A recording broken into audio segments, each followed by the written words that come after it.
बोझ।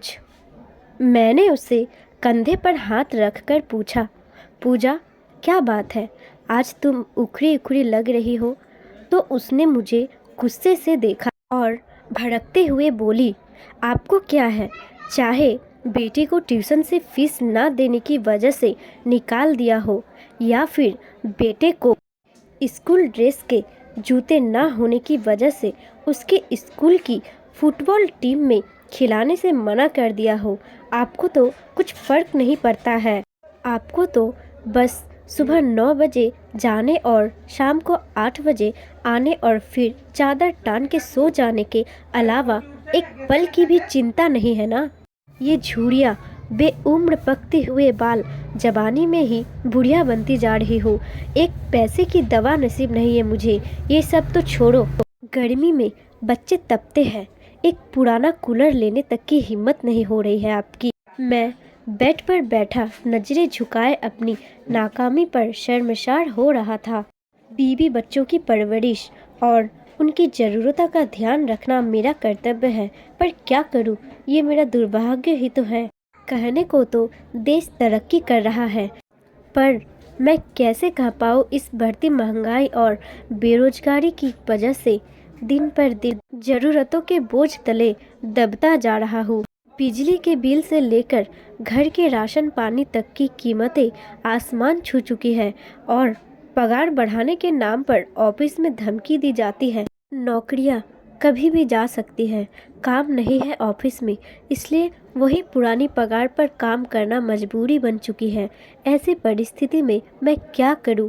मैं बैठा बैठा अपनी परिस्थिति के बारे सोच ही रहा था, तभी घर की दरवाजे पर किसी के आने की आवाज़ हुई।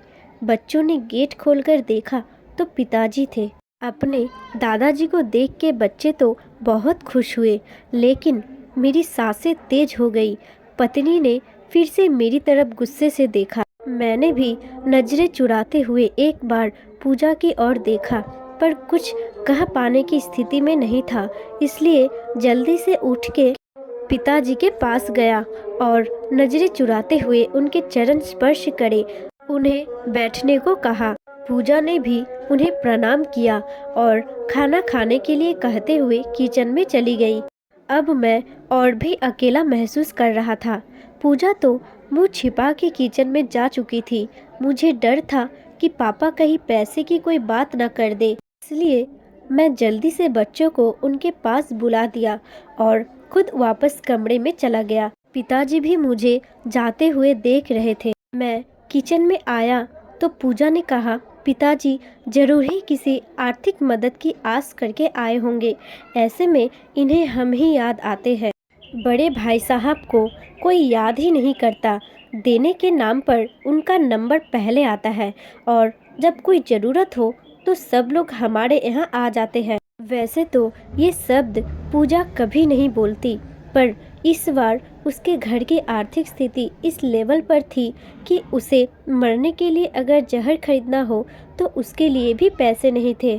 एक तरह पूजा लगातार मुझे बोले जा रही थी और दूसरी ओर मैं था जो कुछ कर भी नहीं पा रहा था। मैंने पूजा को चुप रहने के लिए कहा, तुम शांत हो जाओ, कुछ भी करके कल मैं तुम्हारी दवाई और बच्चों की ज़रूरत का सामान ला दूंगा, पर अभी के लिए पिताजी का मान रख लो। उनके सामने घर में कलेश करने का मतलब उनका अपमान करना। पूजा समझदार थी, पर उस पर आर्थिक तंगी का बुखार चढ़ा हुआ था, इसलिए वो परेशान थी। वो गुस्से में बोल पड़ी, कहाँ से लाओगे, भीख मांग के या फिर खुद को गिरवी रख के? ये मेरा काम है, क्या करूँगा क्या नहीं, तुम अभी भगवान के लिए शांत हो जाओ। अब पूजा शांत हो गई थी। वो खाना लेकर टेबल पर लगा देती है। अब पापा और बच्चे दोनों एक साथ खाना खाने लगते हैं। खाना खाते टाइम पापा ने मेरी ओर देखा और पास बैठने को कहा। मेरी सांसें और धड़कन दोनों बढ़ने लगे, कहीं पिताजी पैसों की कोई मांग न कर दे, क्योंकि मेरे पास अभी देने के लिए केवल वक्त ही था, उसके अलावा मैं जुबान भी नहीं दे सकता था। पिताजी बोले, देखो बेटा, अभी काम अच्छा चल रहा है, खेती का काम बहुत है, इसलिए अभी ही वापस जाना पड़ेगा। मैं यहाँ रुक नहीं सकता हूँ, तुम्हारी माँ बहुत चिंता कर रही थी। पिछले कुछ महीनों से तुम फ़ोन और बात बहुत कम कर रहे थे और ऐसा तुम तभी करते हो जब तुम किसी परेशानी में होते हो। ये तुम्हारी बचपन की आदत है, इसलिए माँ को तुम्हारी चिंता हो रही थी, इसलिए मैं आ गया। यहाँ तक तो ठीक था। अब मैं यह सोच रहा था कि अब पापा क्या कहने वाले हैं। मैंने एक नज़र पूजा को देखा तो वो किचन की चौखट पकड़े पापा को ही देख रही थी और पापा आगे क्या कहने वाले हैं जानने के लिए हमारी बातें सुन रही थी। लेकिन पापा ने कुछ कहा नहीं, बस खाना निपटाया और मुंह हाथ धोए। अब पापा ने अपने कुर्ते की जेब में हाथ डाला और एक नोटों की गड्डी निकाली और मेरे हाथों में दिए। ये देखकर मैं अवाक हो गया। एक पल के लिए मैं स्तब्ध और निशब्द ही खड़ा रहा। पिताजी ने कहा, अरे पकड़ो भी, अब इतने बड़े भी नहीं हो गए हो कि हमारी दी गई आशीर्वाद को मना करो। वैसे भी इस बार फसल अच्छी हो गई थी, इसलिए कोई दिक्कत नहीं आई। और पापा ने मुझसे कहने लगे, बहू और बच्चों का अच्छे से ध्यान रखो, तुम भी अपना ख्याल रखो।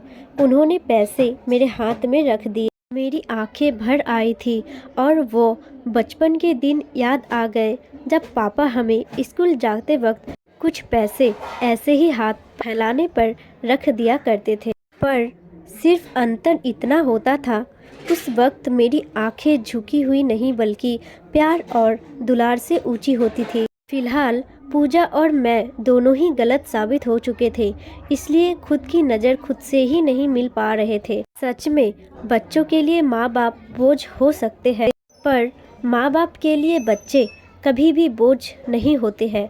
वो हमेशा उनका ध्यान रखते हैं। दोस्तों, आपको ये स्टोरी पसंद आती है तो एक लाइक, कमेंट और वीडियो को अपने दोस्तों के साथ शेयर जरूर करें। साथ ही हमारे चैनल को सब्सक्राइब करना ना भूलें।